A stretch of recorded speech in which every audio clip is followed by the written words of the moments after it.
Shri Gurudev. Dear students, welcome to session 4 of module 4. In the last session, we have discussed about the rules that is necessary to construct a root locus, and we have taken a few examples, and we have learned how to find out the centroid value, asymptotes value, angle of asymptotes, along with the location of root locus on the real axis. Then we have dealt how the when you have an imaginary pulse, how the root locus travels along the asymptotes was discussed. So in today's session we shall take few examples on this root locus construction, and we will apply the corresponding rules to sketch the root locus.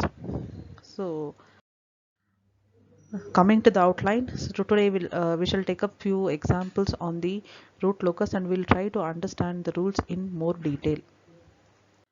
Today we will take up the next two rules which are used in the construction of the root locus. Later I'll start with example problems. Now first rule is we are supposed to determine the breakaway point. So breakaway point is nothing but a point which lies between the two poles. Okay, so it's actually defined as a point in which in the S-plane where the multiple roots of the characteristic equation occur, and it is a point from which the root locus branches leaves the real axis and enters in the complex plane.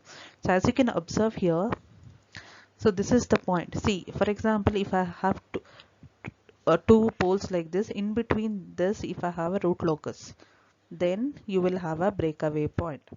So similarly, if there is no root locus in between these poles, these two poles, which I'll represent it as N or L, then here we will not have any breakaway point. So breakaway point lies between two poles, whereas a break-in point lies between two zeros. So this is one of the important rule which you need to understand when you plot the root locus diagrams.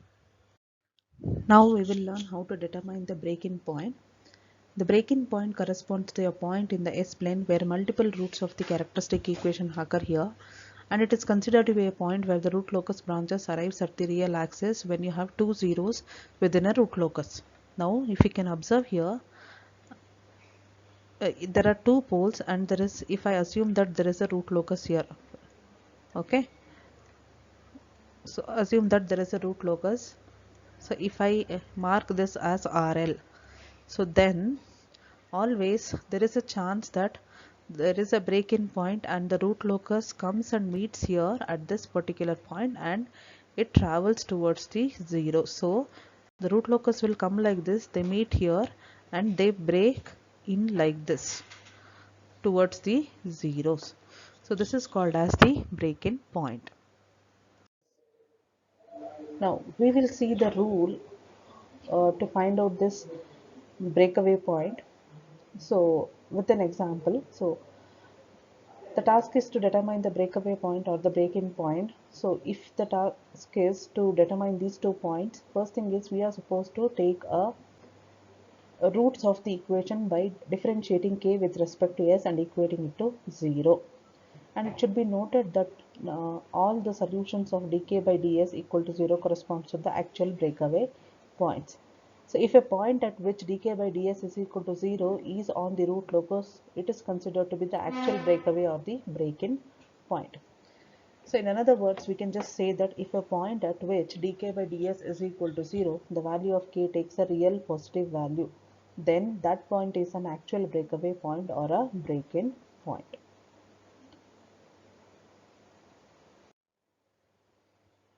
Now let's find a breakaway and a break-in point for an example wherein g of s and h of s is given as k divided by s into s plus 1 into s plus 2.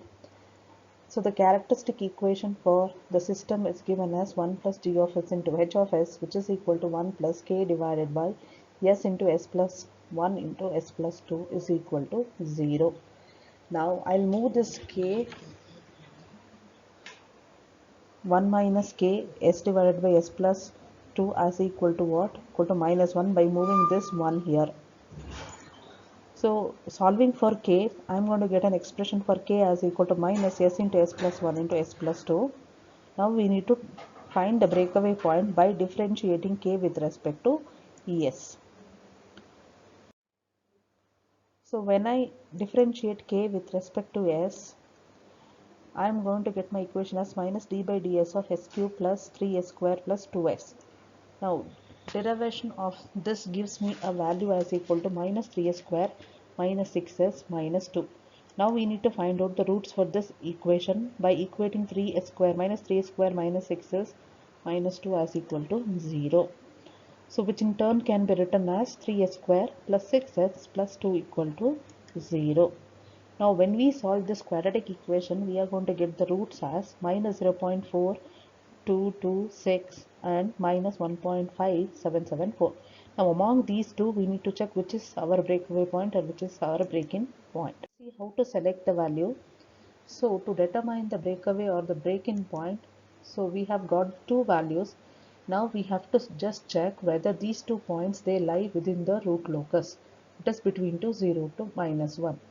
Now from the value it is very much clear that the point minus 0.4226 lies between 0 to minus 1, whereas the point minus 1.5774 does not lie. Okay, so we can consider minus 0.4 to be a point breakaway point to be on the root locus, whereas the point s is equal to minus 1.774 is not on the root locus. Hence this point is not considered to be the actual breakaway or the break-in point. So let's check out this.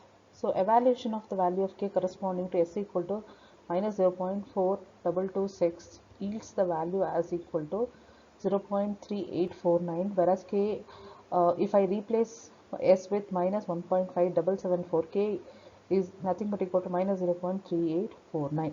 So from this itself you can check that k cannot be always negative. So this obviously shows that yes, or the breakaway point value should be taken as equal to minus 0.4226.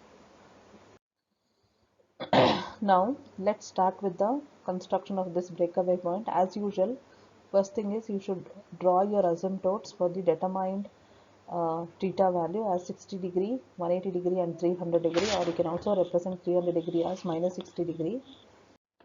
So now to determine the breakaway point, we have to mark this point.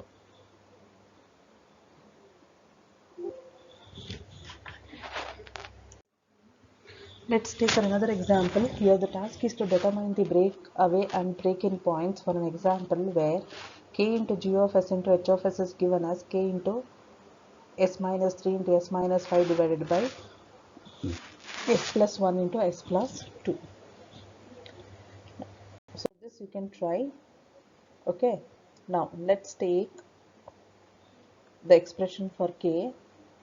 So this is the expression what we are going to get for k. Now we are supposed to find the derivative of k with respect to s. So after finding the derivative, we will be getting the dk by ds value as equal to 11s square minus 26x minus 21. Now if I equate that to 0, I will be getting two roots. Okay, s equal to minus 1.45 and 3.82. Now we need to check which one is valid. So we have a pole between the value 0 and minus 1. We have another pole between the value 3 to 5.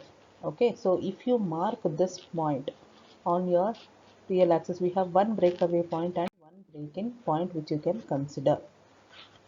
Okay, now the next part is we need to determine the points where the root locus crosses the imaginary axis. Okay, so for this purpose we are going to follow the RH criteria here. Uh, these points can be found using the RH stability criteria table.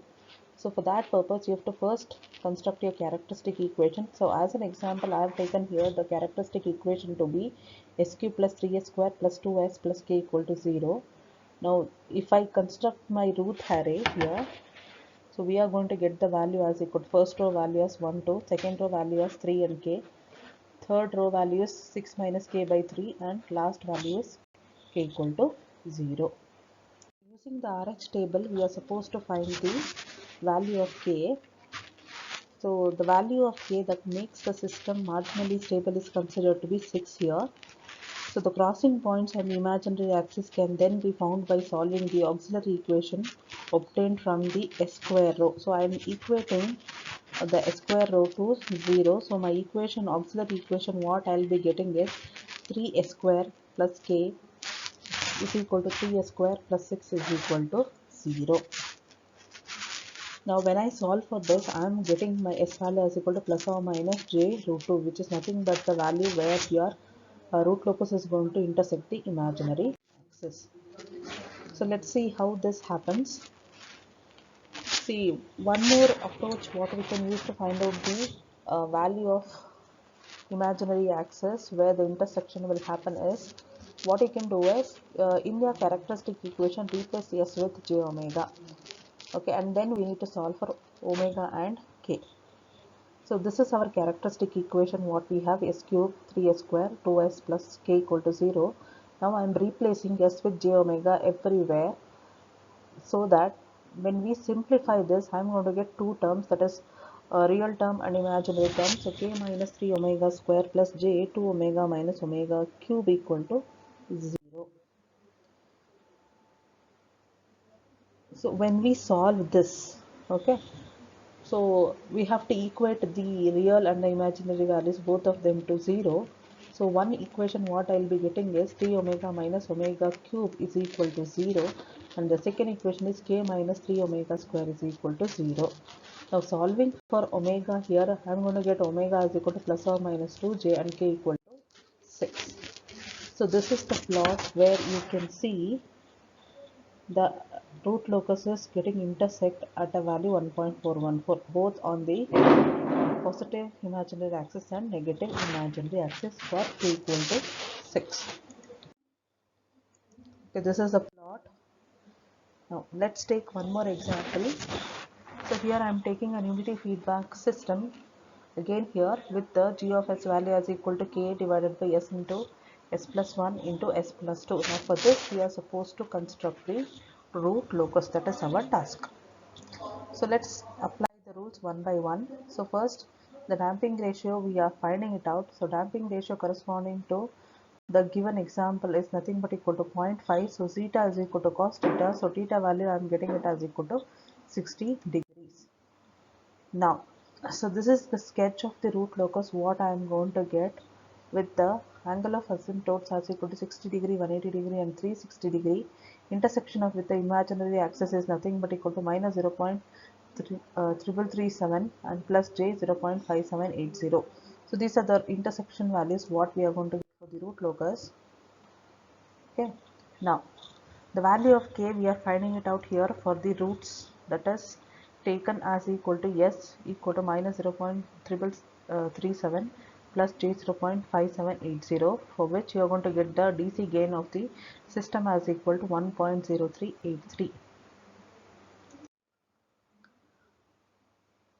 And this is how practically you can determine the k value by drawing a line with an angle of 60 degree, and this is intersecting your root locus here, which is not, when you measure the distance you will get the value almost as equal to 1.0383.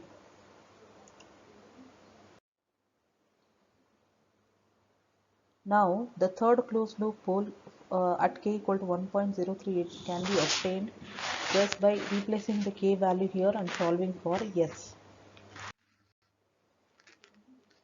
Okay, so another value here we are getting for k equal to 1.0383, which is another root of your equation. So here one more task is given to you people. You need to determine the value of k for the system such that the natural undamped frequency of oscillation for dominant complex conjugate closed loop poles is 1 radians per second. So you can just try out this. So this is another example wherein you may get a root locus as a circle. Okay. So now this is an example wherein we are trying to sketch the root locus for a overshoot in the step response to be less than 30%. Okay. So the open loop transfer function is given as k into s plus 3 into s plus 1 into s plus 2 into s plus 4. For this we are trying it out. So this is the pole 0 map what we are going to get. So we have a pole at -1, -2, a 0 at -3 and another pole at -4. Okay, now coming to the root locus location. So we have a root locus here between the two poles and here a root locus from a 0 to a 4 that is mapped here.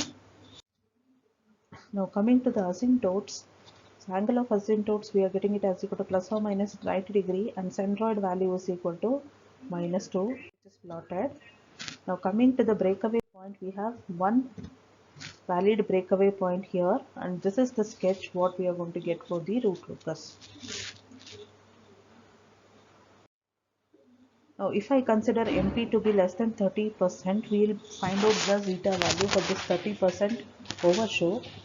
Now when you simplify for zeta, you are getting zeta value to be greater than 0.35. And theta value is nothing but equal to cos inverse of 0.35, which you will get it as equal to 69.5 degrees. Now for this angle you are supposed to find out here, so draw an angle, okay, and determine the value of k. With the intersection you are getting 0.35. Okay, so you can just check out here. So gain is 28.9, pole location damping ratio is 0.354, overshoot is 30.5% and frequency is 5.55. So this is one more example which you can try. So here an open loop transfer function with unity feedback is given. So you need to find out the value of k for which the system can become stable using the Rootlocus technique. So take the transfer function, okay, construct the root table as usual, and for this we will determine the k value using the RH table, and you are getting k value here as equal to 9.65 minus 74.6. Okay, now for replace this value of k and find out your roots. So we are getting the root locus that crosses the imaginary axis as equal to plus or minus j 1.59 and the gain margin is 9.65.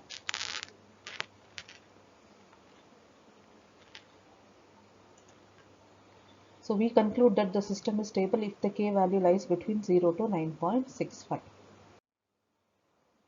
So these are some practice problems which you can solve. Okay, the answers are given here.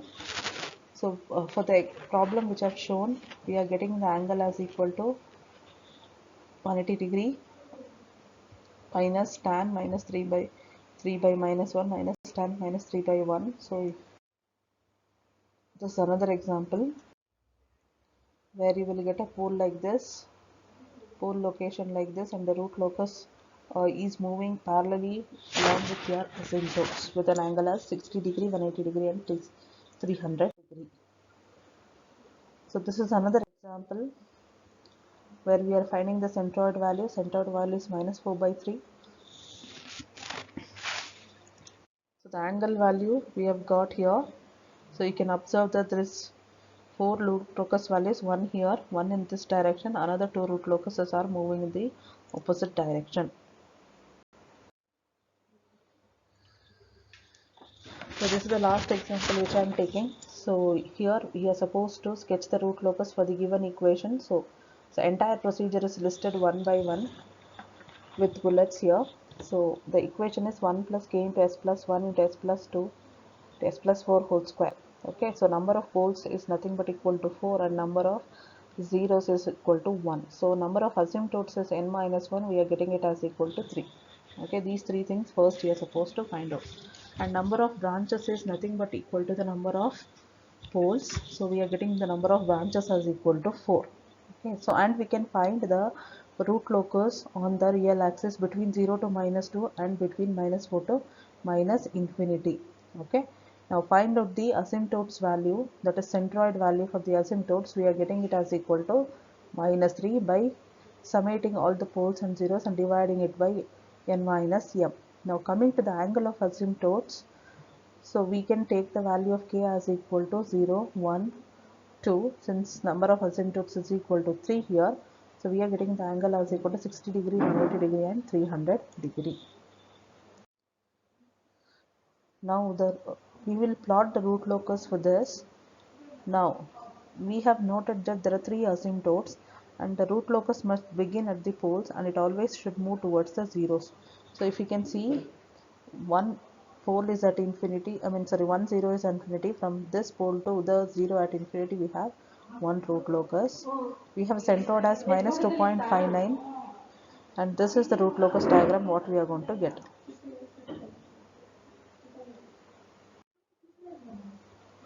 So this is one more example which you can try.